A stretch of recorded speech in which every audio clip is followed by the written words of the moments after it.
When We Were Young by A. Milne. Spring morning. Where am I going? I don't quite know. Down to the stream where the kingcups grow, up on the hill where the pine trees blow. Anywhere, anywhere, I don't know.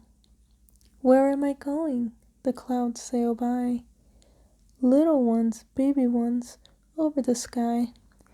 Where am I going? The shadows pass. Little ones, baby ones, over the grass. If you were a cloud and sailed up there, you'd sail on water as blue as air, and you'd see me here in the fields and say, "Doesn't the sky look green today?" Where am I going? The high rocks call. It's awful fun to be born at all. Where am I going? The ringdoves coo. We do have beautiful things to do. If you were a bird and lived on high, you'd lean on the wind when the sky wind came by. You'd say to the wind when it took you away, "That's where I wanted to go today." Where am I going? I don't quite know. What does it matter where people go? Down to the wood where the bluebells grow. Anywhere, anywhere, I don't know.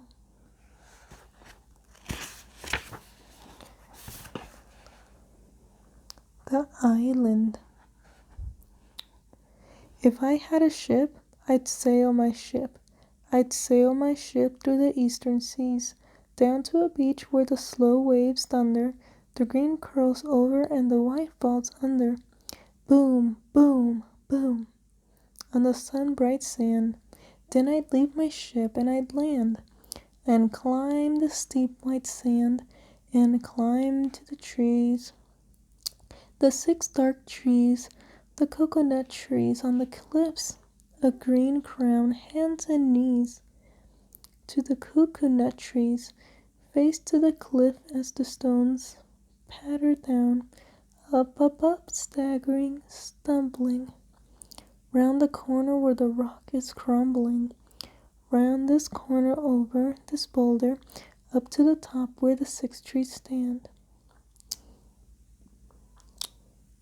And there would I rest and lie, my chin in my hands and gaze, and the dazzle of sand below, and the green waves curling slow, and the great blue distant haze, where the sea goes up to the sky.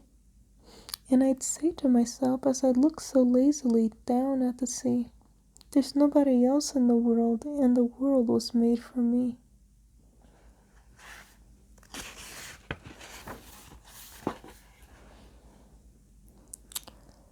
The 3 Foxes. Once upon a time, there were 3 little foxes who didn't wear stockings and they didn't wear socks.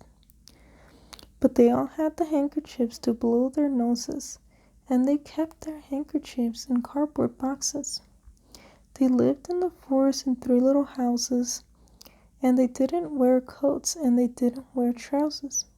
They ran through the woods on their little bare tootsies, and they played touch last with a family of mouses. They didn't go shopping in the high street shops, but caught what they wanted in the woods and copses. They all went fishing, and they caught 3 worms. They went out hunting, and they caught 3 whips.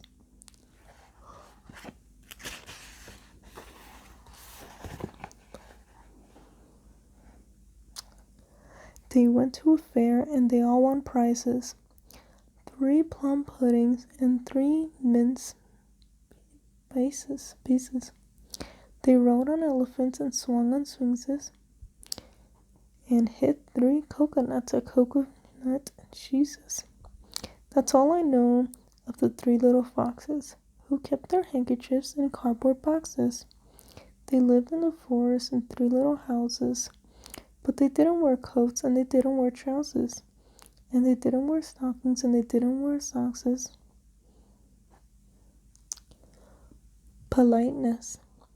If people ask me, I always tell them, "Quite well, thank you, I'm very glad to say." If people ask me, I always answer, "Quite well, thank you. How are you today?" I always answer, I always tell them. If they ask me, politely, but sometimes I wish that they wouldn't.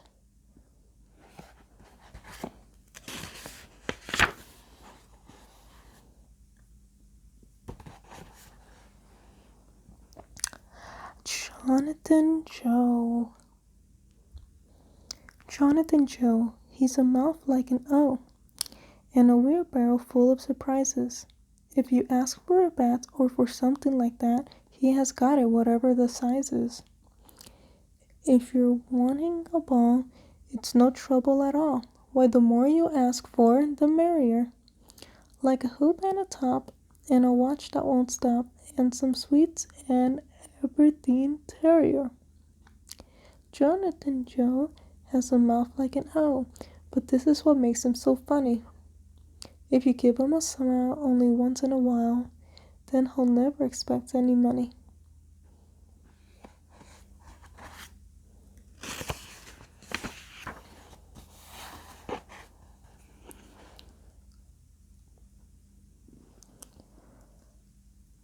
At the zoo, there are lions and roaring tigers and enormous camels and things. There are buffalo bisons, and a great big bear with wings. There's a sort of tiny hippopotamus and a tiny rhinoceros too. But I gave the buns to the elephant when I went down to the zoo.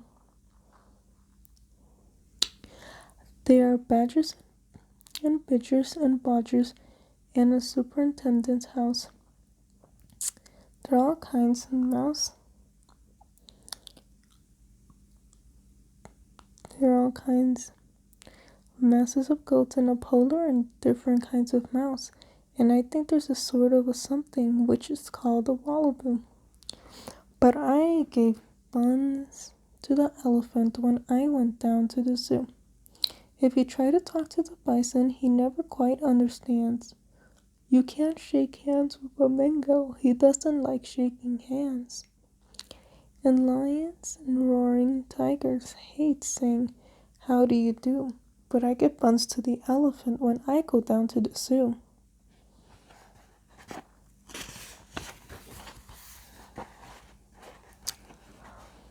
Rice pudding. What is the matter with Mary Jane? She's crying with all her might and main, and she won't eat her dinner, rice pudding again. What is the matter with Mary Jane? What is the matter with Mary Jane? I promised her dolls and a daisy chain, and a book about animals, all in vain. What is the matter with Mary Jane?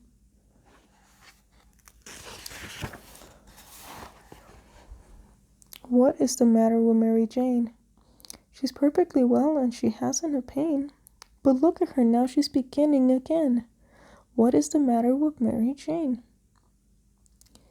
What is the matter with Mary Jane? I've promised her sweets and a ride in a train, and I begged her to stop for a bit and complain. Explain, what is the matter with Mary Jane? What is the matter with Mary Jane? She's perfectly well and she hasn't a pain, and it's lovely rice pudding for dinner again. What is the matter with Mary Jane?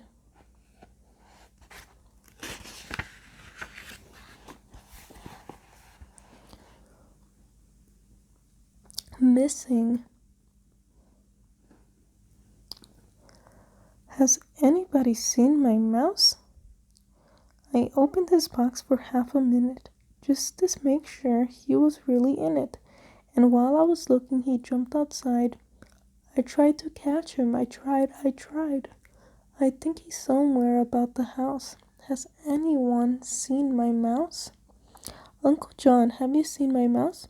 Just a small sort of mouse, dear little brown one. He came from the country, he wasn't the town one. So feel all lonely in a London street. Why, what could he possibly find to eat?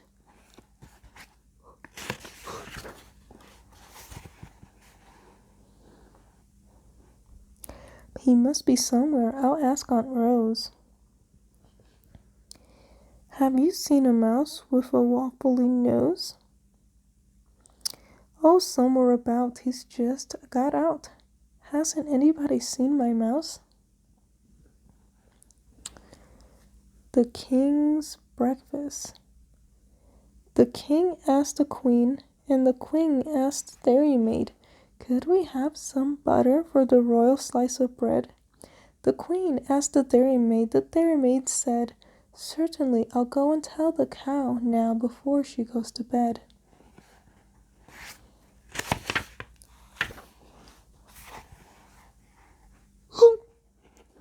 The dairymaid, she curtsied and went and told the elderly, don't forget the butter for the royal slice of bread. The elderly said sleepily, you'd better tell His Majesty that many people nowadays like a marmalade instead. The dairymaid said fancy and went to Her Majesty. She curtsied to the queen and she turned a little red.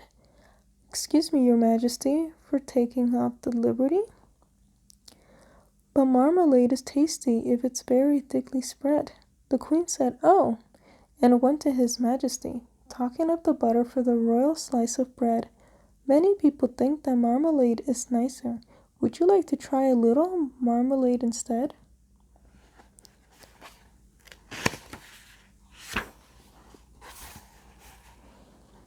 The king said, bother, and then he said, oh dear me. The king sobbed, oh dear me, and went back to bed. Nobody, he whimpered, could call me a fussy man. I only want a little bit of butter for my bread. The queen said, there, there, and went to dairymaid. The dairymaid said, there, and went to the shed. The cow said, there, I didn't really mean it. Here's milk for his porringer, and butter for his bread. The queen took the butter and brought it to His Majesty. The king said, butter, eh? And bounced out of bed. Nobody, he said, as he kissed her tenderly. Nobody, he said, as he slid down the banisters. Nobody, my darling, could call me a fussy man, but I do like a little bit of butter to my bread.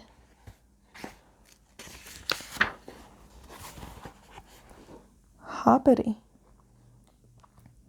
Christopher Robin goes hoppity, hoppity, hoppity, hoppity, hop. Whenever I tell him politely to stop it, he says he can't possibly stop. If he stopped hopping, he couldn't go anywhere. Poor little Christopher couldn't go anywhere. That's why he always goes hoppity, hoppity, hoppity, hoppity, hop. At home. I want a soldier in a bushy bay. I want a soldier to come and play with me. I'd give him cream cakes, big ones, sugar ones. I'd give him cream cakes and cream for his tea. I want a soldier, a tall one, a red one. I want a soldier who plays on the drum. Daddy's going to get one. He's written to the shopman. Daddy's going to get one as soon as he can come.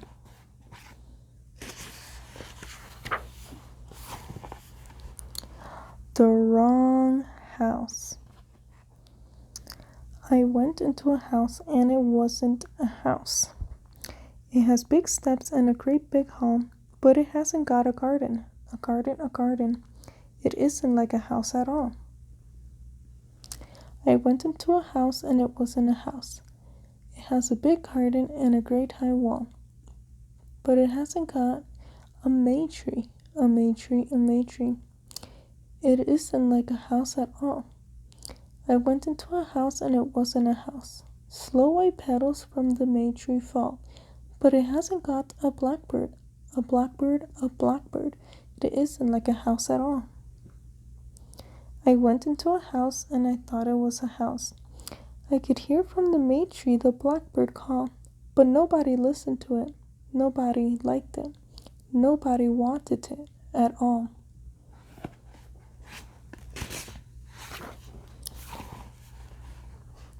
Summer afternoon. 6 brown cows walked down to drink. All the little fishes blew bubbles at the mayfly. Splashes go into the first as he comes to the brink. Switch go to the tails of the 5 who follow. 12 brown cows been drinking there. All the little fishes went waggle tail, waggle tail. 6 from the water and 6 from the air. Up and down the river darts a blue-black swallow. The Dormouse and the Doctor. There once was a dormouse who lived in a bed of delphiniums blue and geraniums red, and all the day long he's a wonderful view of geraniums red and delphiniums blue. A doctor came hurrying around, and he said, "Tut, tut, I am sorry to find you in bed. Just say 99 while I look at your chest. Don't you find that chrysanthemums answer the best?"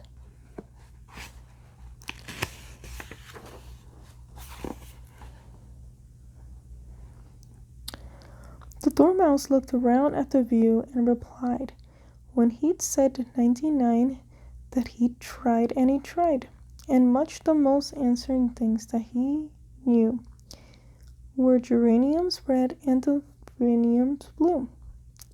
The doctor stood frowning and shaking his head, and he took up his shiny silk hat as he said, "What the patient requires is a change," and he went to see some chrysanthemum people in Kent. The Dormouse lay there, and he gazed at the view of geraniums red and delphiniums blue, and he knew there was nothing he wanted instead of delphiniums blue and geraniums red. The doctor came back, and to show what he meant, he had brought some chrysanthemum cuttings from Kent. "Now these," he remarked, "give a much better view than geraniums red and delphiniums blue." They took out their spades, and they dug up the bed of delphiniums blue and geraniums red, and they planted chrysanthemums yellow and white. "And now," said the doctor, "we'll soon have you right." The Dormouse looked out, and he said with a sigh, "I suppose all these people knew better than I.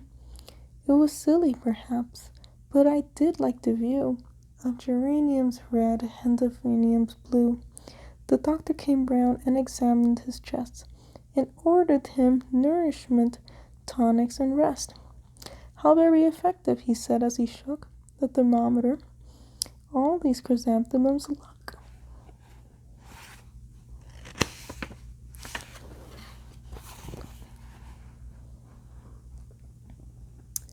The Dormouse turned over to shut out the sight of the endless chrysanthemums yellow and white.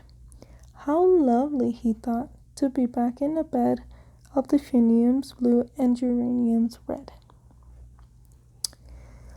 The doctor said, "Tut, it's another attack," and ordered him milk and massage up the back, and freedom from worry, and drives in the car, and murmured, "How sweet your chrysanthemums are." The Dormouse lay there with his paws to his eyes, and imagined himself such a pleasant surprise. I'll pretend the chrysanthemums turned to a bed of delphiniums blue and geraniums red. The doctor next morning was rubbing his hands and saying, "There's nobody quite understand these cases as I do. The cure has begun.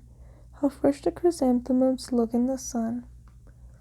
The Dormouse lay happy. His eyes were so tight he could see no chrysanthemums yellow or white, and all that he felt at the back of his head were delphiniums blue and geraniums red.